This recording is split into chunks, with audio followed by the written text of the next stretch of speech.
Everyone, मेरा नाम विकास चौहान है और मैं लक्ष्य कॉमर्स क्लासेस हूँ। आप सबका स्वागत है आपके यूट्यूब वीडियो चैनल में। अब मैं आ गया हूँ पार्ट 2 लेके अपना। भाई किस चीज का पार्ट 2? यूटिलिटी एनालिसिस का पार्ट 2 लेके। ठीक है, अब इसमें देखो भाई, ये बहुत ज्यादा इंपॉर्टेंट क्वेश्चन है, लॉ ऑफ डीएमयू। डीएमयू को फुल फॉर्म है डिमिनिशिंग मार्जिनल यूटिलिटी।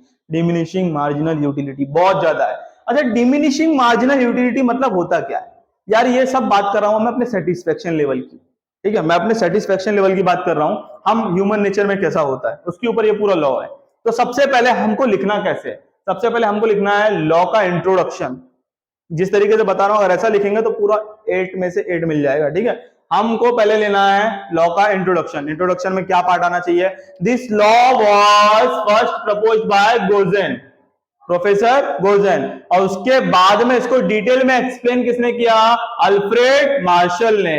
किसने किया? अल्फ्रेड मार्शल ने। और उसकी एक बुक लिखी थी उसने, उसका नाम था प्रिंसिपल ऑफ इकोनॉमिक्स। क्या नाम था? प्रिंसिपल ऑफ इकोनॉमिक्स, जो पब्लिश कब हुई थी? 1890 में। ठीक है, ये मेरा इंट्रोडक्शन पार्ट हो गया। क्या हुआ वापस से?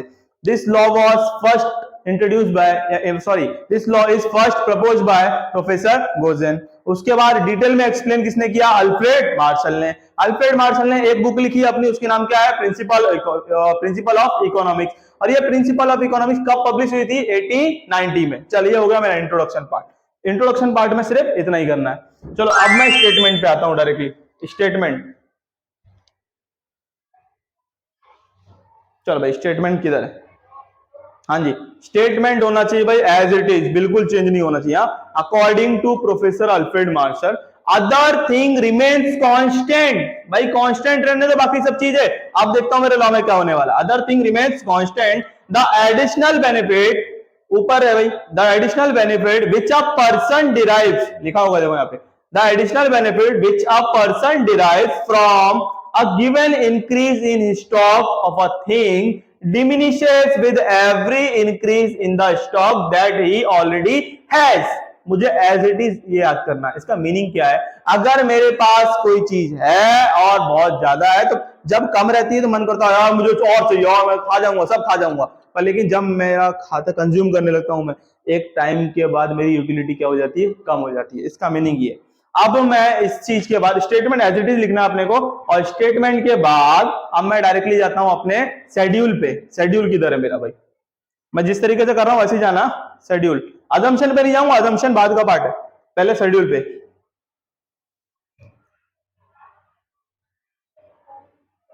हाँ, ये अपना शेड्यूल, मार्जिनल यूटिलिटी का शेड्यूल है। जब मैं यहां पर समोसे का एग्जांपल ले रहा हूं, ठीक है भाई, मैंने एक समोसा खाया, मेरे सामने किसी ने एक ला के रखा, तो मेरे दिमाग में चल रहा था मैं कितने खा सकता हूं? 10 समोसे खा सकता हूं यार। जब मैंने एक समोसे का ऑर्डर दिया तो मैं 10 और खा सकता हूं मैं। तो मैंने दूसरा खाया, अब मन कर रहा नहीं 10 नहीं खा सकता, सॉरी कितना खा सकता हूं? 8। मैंने तीसरा और ले लिया, अरे नहीं यार थोड़ा कम कर, 6 खा सकता हूं। मैंने चौथा ले लिया तो और यूटिलिटी कम हो गई। मतलब जैसे जैसे मेरी चीजें बढ़ते जा रही है, मेरी यूटिलिटी क्या होते जा रही है? कम होते जा रही है। और एक टाइम पे यूटिलिटी 0 हो जाती है, नहीं अब नहीं, बस अब नहीं खा सकता, बस अब नहीं खा सकता। और अगर मैंने और जबरदस्ती खा लिया तो भाई यूटिलिटी मेरी निगेटिव भी हो सकती है। मतलब हमको उल्टी, वॉमिटिंग, ये सब चीजें होने लगेंगी। इसको बोलते हैं अपनी यूटिलिटी क्या हो जाएगी? माइनस में। ये हो गया अपना शेड्यूल। इस शेड्यूल को कैसे मुझे अब डायग्राम में लेना है? अब शेड्यूल को थोड़ा एक्सप्लेन भी करना। एक्सप्लेन करने के बाद अब मैं जाता हूं डायरेक्टली डायग्राम पे। चलो भाई डायग्राम किधर है इस चीज का? हाँ, ये आ गया अपना डायग्राम। अभी डायग्राम देखो, ये साइड एक्स एक्सेस, ये आ गया अपना वाई एक्सेस। ठीक है, मैंने क्या किया है, अपने वाई एक्सेस पे मैंने मार्जिनल यूटिलिटी ले ली है और यहाँ पे मैंने यूनिट ले लिए 1 2 3 4 5 6 7। ठीक है, अब जब मैंने एक चीज खाई तो मैं कितना बोला था? 10 खा सकता हूं। पॉइंट आ गया 1 बीच की आ गया इसके बीच में। मैंने दूसरी चीज खाई तो मैं बोल रहा हूँ 8 ही खाऊंगा। मतलब यूटिलिटी देखो क्या होती जा रही है? कम होते जा रही है। यूटिलिटी देखो कम होते जा रही है। एक टाइम के बाद 0 मतलब पॉइंट पे आ गया, उसके बाद निगेटिव मतलब नीचे आ गया।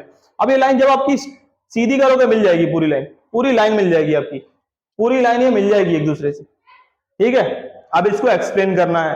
क्या शो हो रहा है? देखो, it shows the inverse relationship between marginal utility and unit. ठीक है, और it is sloping downward, from left to right. ये यहाँ पे शो हो रहा है। ये सब क्या है मेरा भाई पूरा क्या है डायग्राम, इसको थोड़ा सा एक्सप्लेन कर देना आप, ठीक है। अब ये पहले मैंने क्या किया इंट्रोडक्शन, दूसरा मैंने क्या किया स्टेटमेंट, फिर मैंने क्या किया शेड्यूल, शेड्यूल के बाद मैंने क्या किया है भाई डायग्राम। अब आगे डायग्राम के बाद मैं जाऊंगा अजम्पशन पे, तो फटाफट अजम्पशन पे आ जाता हूं भाई। चल भाई अजम्पशन में पहला पॉइंट क्या है रैशनैलिटी। अजम्पशन मतलब क्या होता है, अजम्पशन मतलब आपको सपोर्ट कर रहा है, इस लॉ में क्या चीजें सपोर्ट करती हैं, ये लॉ हो इसलिए कौन सी चीज आपको सपोर्ट कर रही है वो होता है अजम्पशन। अब रैशनैलिटी भाई अगर आपको ये लॉ अप्लाई करना है तो उस आदमी को छूट दे दो, जो खा भाई तू कितना खा सकता खा ले, चल छूट दे दो पूरा खा ले, ये होगी रैशनैलिटी। जितनी उसको कंज्यूमर को लेना है अज्यूम पूरा कंज्यूम कर ले भाई तू, ये होगी छूट उसको rationality. Next point cardinal measurement. भाई मैं अपने चीजों को मेजर नहीं कर सकता, मैं सिर्फ न्यूमेरिकल देख सकता हूं कि मैंने 1 समोसा दे दिया, 2 समोसा दे दिया, 3 दे दिया, पर मैं उसको मेजर नहीं कर सकता। 1 सेंटीमीटर, चल भाई 6 सेंटीमीटर नहीं कर सकता, मैं मेजर नहीं कर सकता, तो मैं उसको क्या कर सकता हूं, इस चीज को बोलता हूं कार्डिनल मेजरमेंट। नेक्स्ट चीज क्या है अपना होमोजेनिटी। भाई अगर आप दे रहे हो समोसा तो सेम ही चीज सिमिलरिटी होनी चाहिए उनमें, सेम टेस्ट होना चाहिए भाई, सब कुछ सेम होना चाहिए, तो होमोजेनिटी होनी चाहिए, सिमिलर दिखना चाहिए, तो मैंने मेरा ये लॉ अप्लाई होगा। नेक्स्ट चीज है क्या है कंटिन्यूटी। आपने एक बार दिया, थोड़ा ऊपर ले लेते, आपने एक बार दिया तो भाई उसको फिर 1 घंटे बाद दोगे, वो तो मजा आएगा उसको खाने में, वो खाएगा जाएगा खाएगा जाएगा, नहीं लॉ अप्लाई करना तो फटाफट दे उसको, एक खाया चल दूसरा ले, दूसरा खाया चल तीसरा ले, तीसरा चल चौथा ले, फटाफट तब मजा आएगा, इसको बोलते हैं कंटिन्यूटी।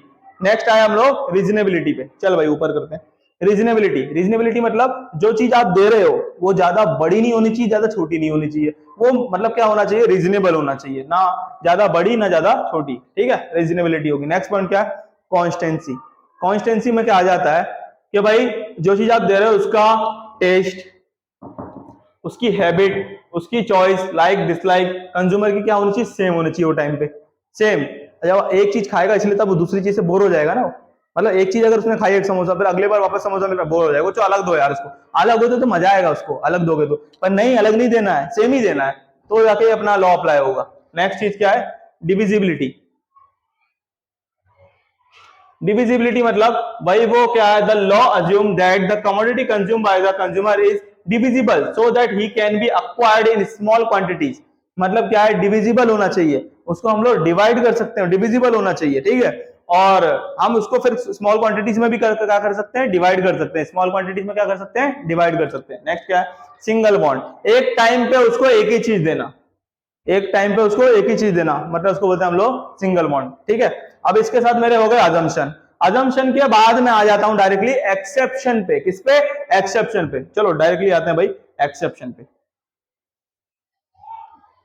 चलो थोड़ा सा ऊपर ले लेते हैं एक्सेप्शन में 5 पॉइंट है। अब एक्सेप्शन में 5 पॉइंट है तो ध्यान से सुनना एक्सेप्शन क्या होता है। एक्सेप्शन मतलब डायरेक्टली अगेंस्ट होते हैं ये लॉ के, तू कुछ भी कर ले मेरे पे लॉ अप्लाई नहीं होगा, चल मेरे पे लॉ अप्लाई नहीं होगा। चल अब यहां देखो, अब हॉबीज आ गई, ठीक है।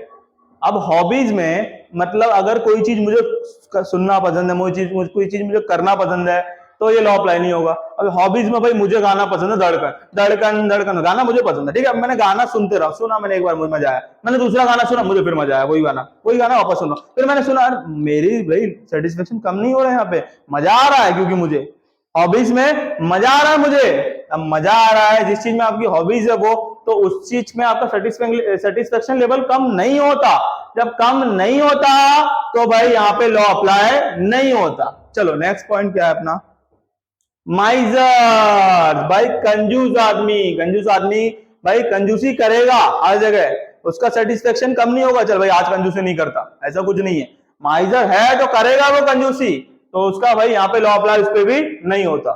चल भाई नेक्स्ट पॉइंट एडिक्शन है, नेक्स्ट पॉइंट, ठीक है।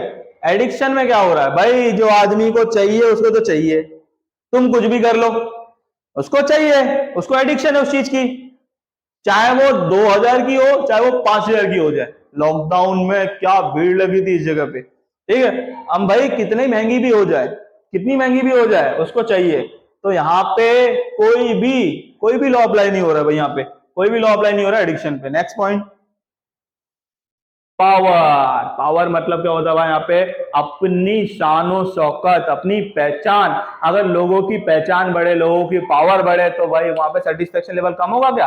अब जितनी बढ़ेगी उतना मजा आएगा, मेरा नाम और होगा। तो यहाँ पे भी लॉ अप्लाई नहीं होता। नेक्स्ट पॉइंट, पैसा, मनी मनी मनी मनी। भाई मनी जितना ज्यादा आए लोगों के पास उतना पसंद है लोगों को। यहाँ पे कोई सेटिस्फेक्शन लेवल है? नहीं है भाई। कोई सेटिस्फेक्शन है? नहीं है। जब मनी पे कोई सेटिस्फेक्शन लेवल नहीं है तो यहाँ पे भी लॉ अप्लाई नहीं होती। ठीक है, तो इसके साथ भाई मैंने ये पार्ट भी कंप्लीट कर दिया। और अब ध्यान से एक चीज सुनना, मैं आपको थोड़ा सा, मुझे जगह मिल जाए व्हाइट पे, मैं आपको लिख के बता दूं। चलो देखो यहाँ पे कैसे कैसे लॉ अपने करना है। सबसे पहले अपना होना चाहिए इंट्रोडक्शन। भाई दूसरा अपना होना चाहिए इसमें स्टेटमेंट। तीसरा अपना होना चाहिए इसमें शेड्यूल। उसके बाद अपना होना चाहिए डायग्राम। उसके बाद अपना होना चाहिए अजम्पशन। उसके बाद अपना होना चाहिए एक्सेप्शन। ठीक है, अगर क्वेश्चन में बोला है कि एक्सप्लेन अजम्पशन, ओनली अजम्पशन पूछा है, तो ये पूरा 4 चीजें करनी है अपने को। अगर क्वेश्चन में अपने को बोला है कि एक्सेप्शन भी बोलो, तो अजम्पशन का भी 4 पॉइंट लेना है प्लस एक्सेप्शन फुल लेना है अपने को। ठीक है, मतलब अजम्पशन कंपलसरी ही है अपने को। समझ में आ रहा क्या बोल रहा हूं? इस तरीके से लिखोगे आप तो आपको कंप्लीट मार्क्स मिलेंगे, 8 मार्क्स। ठीक है, और ये अपना पूरा लॉ हो जाएगा 5 से 6 पेज का, और ये मिनिमम होना ही चाहिए 8 मार्क्स के लिए, नहीं तो फिर मार्क्स नहीं मिलने वाला। समझ में आ रहा क्या बोल रहा हूं मैं? 12th वालों बहुत इंपॉर्टेंट चीज है ये, इसको हल्के में मत लेना। और ये हो गया तो फिर समझ लो कि आपके 2 लॉ और हैं भाई, एक ना एक तो आएगा ही आएगा पक्का, बोर्ड में पक्का है। ठीक है, चलो भाई, thank you so much for watching.